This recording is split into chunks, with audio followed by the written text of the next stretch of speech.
also have India rubbishes Canada PM's absurd allegation. Now, Justin Trudeau, I don't know what is happening out there with Canada, one of the friendly allies with India. We had very good terms with Canada in yesteryears, but now we see there is, it's a lot strangled. The relationship is very much strangled now. What is the reason behind that? We are yet to know. Now, these allegations that are being made. Now, he says India is behind the killing of, the Khalistani radicals residing in Canada. Now, what is the story behind this? It starts with yet again Pakistan people. Surprisingly, it's about relationship between India and Canada, but we have Pakistan also in play. How that happens? How can we equate? How this triangle is formed? Now, what happened in early 80s? There was a movement started by Pakistan. In fact, the story, if so to say, we do not have much news today. Let's see. We have only top 5 headlines. So let's have a quick look as to what exactly happened in 70s or 80s. So in 70s, when Bangladesh was created with the help of India, Indians trained the Bangladeshis against, and that revolution started in Bangladesh against the atrocities done by Pakistanis in today's Bangladesh or East Pakistan then. So India supported them. There were a lot of immigrants who were moving into India, and taking asylum here. So that was creating a lot of problems for India. India was not that strong economically then. So they decided to support this revolution, and they trained the Mukti Bahini, and finally East Pakistan was annexed and created as today's Bangladesh. Now, owing to which Pakistan wanted to retaliate, and they opted for a policy of bleed India by 1,000 cuts, and they started this movement in Punjab as well, as Punjab was one of the most prosperous states in India.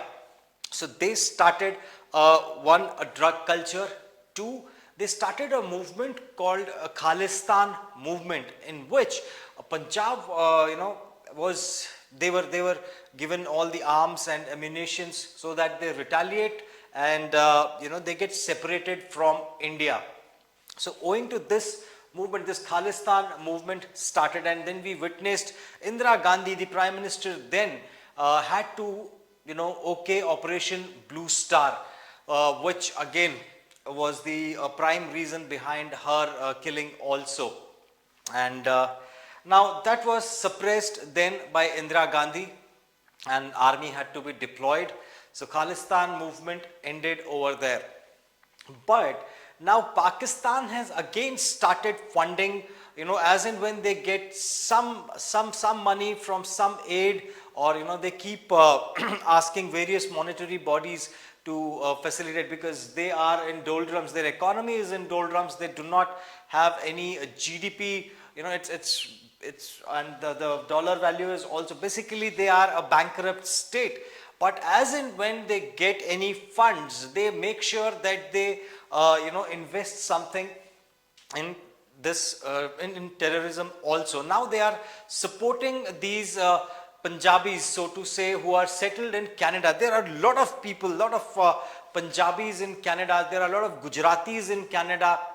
In fact, I have worked for a Canadian process, so I'm very well aware. We used to talk to so many Punjabis and Gujaratis who are well settled in Canada.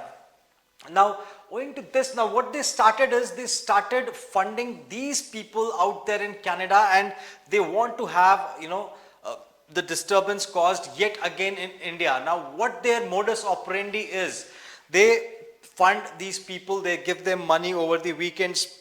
They give them $100, $200 or $300, like, you need to attend this meeting. And they are asking for a referendum to be done in Punjab. Now, that is strange. You are sitting out there in Canada and you want a referendum to be done in Punjab. Why don't you come to India? And there was one who came to India, and he's, he is on a run right now. He's running for his life. So they don't come to India. And the second point is, why don't they call, because Punjab, when it was divided in 1947, half of Punjab is with Pakistan.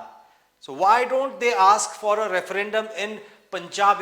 Let's start with Pakistan. Why only India, the Punjab that India has got? Let's start a referendum at the Punjab which belongs to Pakistan, or which is given to Pakistan. So, but that is not the point to ponder. The important point is, what is Canadian government doing in order, rather than supporting India, it is actually supporting these Khalistanis, and in what way? Let's see. Trudeau says India. In fact, it has been given in detail in another newspapers. I was going through it. Let us see. Is it the Times? Yes, it is the Times. Now it says absurd. Now India slams Trudeau's charge of hand in Niger's killing. Canada announced on Monday that it had expelled the top Indian diplomat over the murder of Khalistani Tiger Force Chief Hardeep Singh Nijjar. Now they call themselves Khalistani Tiger Force, but they do not. Tiger is a very ferocious animal, but I do not see anything ferocious about Khalistanis. But they have named them like this.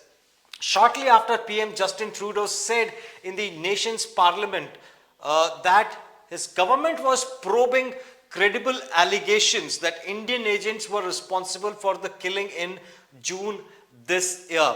So I'm telling you people, this is news. It is being discussed in Canada's parliament, but it is going to go down the drain.